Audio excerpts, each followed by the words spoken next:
Friday, October 16th. Judges chapter 13, beginning at verse 2.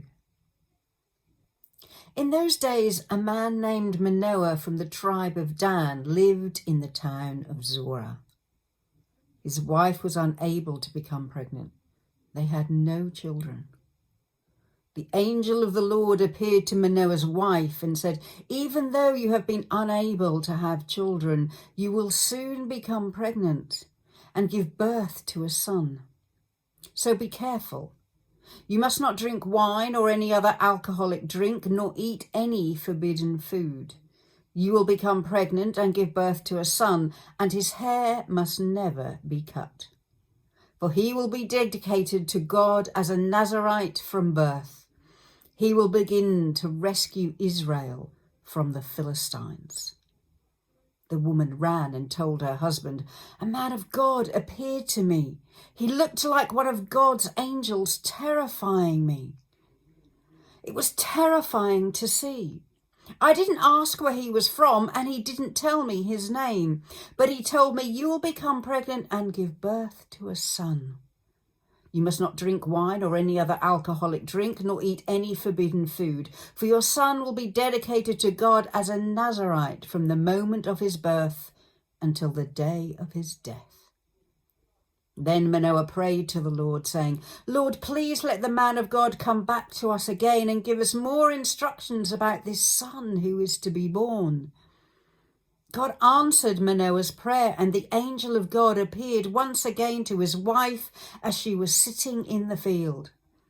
But her husband Manoah was not with her. So she quickly ran and told her husband, "The man who appeared to me the other day is here again." Manoah ran back with his wife and asked, "Are you the man who spoke to my wife the other day?" "Yes," he replied, "I am." So Manoah asked him, "When your words come true, what kind of rules should govern the boy's life and work?" The angel of the Lord replied, "Be sure your wife follows the instructions I gave her.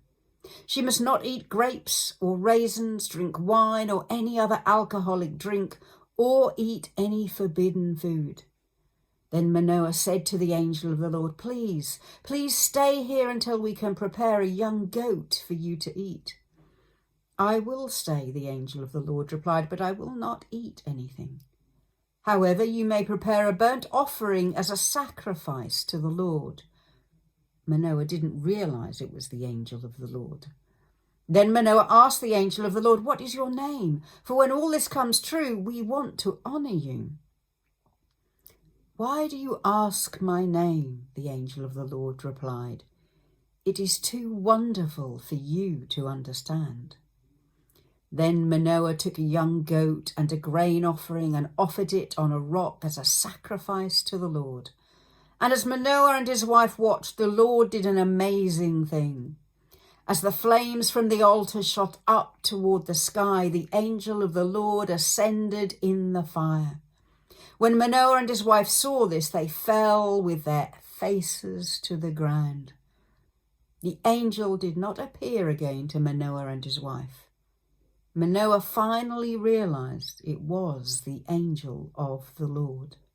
And he said to his wife, "We will certainly die, for we have seen God." Yet again in this passage, we see God making a dramatic appearance, giving clear instructions. We see human beings running backwards and forwards, preparing, asking, wrestling in some way with the message they've been giving, seeking clarification. So my thought for the day is this. When was the last time you had an encounter with God that left you questioning to such an extent that you wanted to go back? You wanted to know more. You were sure that there was something to be learned, something to be heard, something to be followed, and you wanted to be clear about what God wanted you to do. In other words, when was the last time you really felt you wrestled with God, with his plan, with his guidance? When was the last time you felt uncomfortable because in your spirit you felt or feel that God is urging you towards something? I wonder, can you remember the last time you felt you were really wrestling with God? Can you remember the last time you felt you had an encounter with God that would become a testimony that you needed to run and tell someone because it was that clear? Can you remember? And if so, who did you tell? What was the outcome? When you followed the instructions, what had God achieved through you, in you, with you? And if you can't remember, is that a good thing or a bad thing?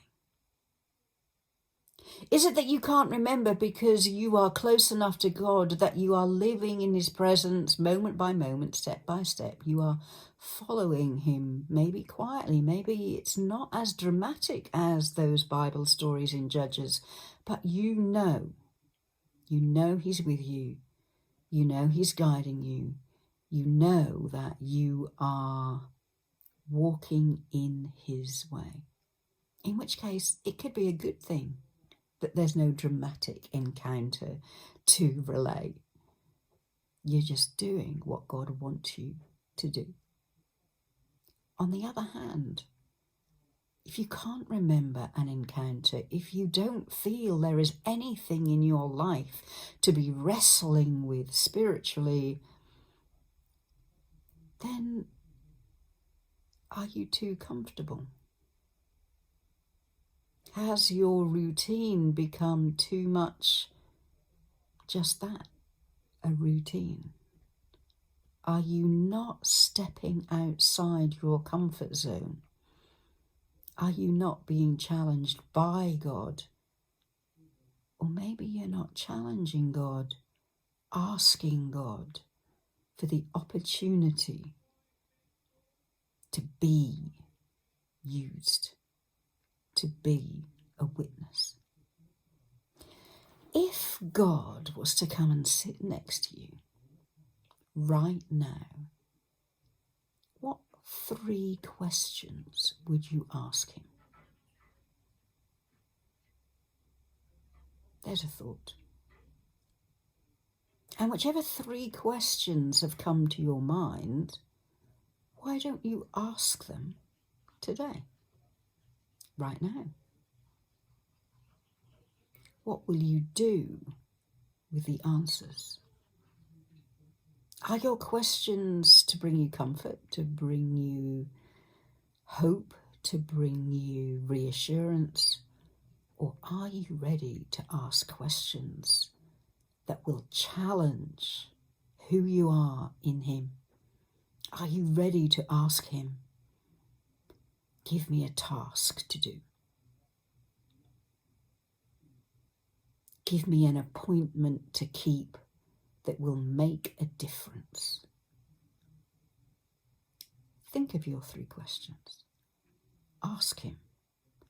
Listen to the answers and see what change, what difference is made in you or through you in the days ahead.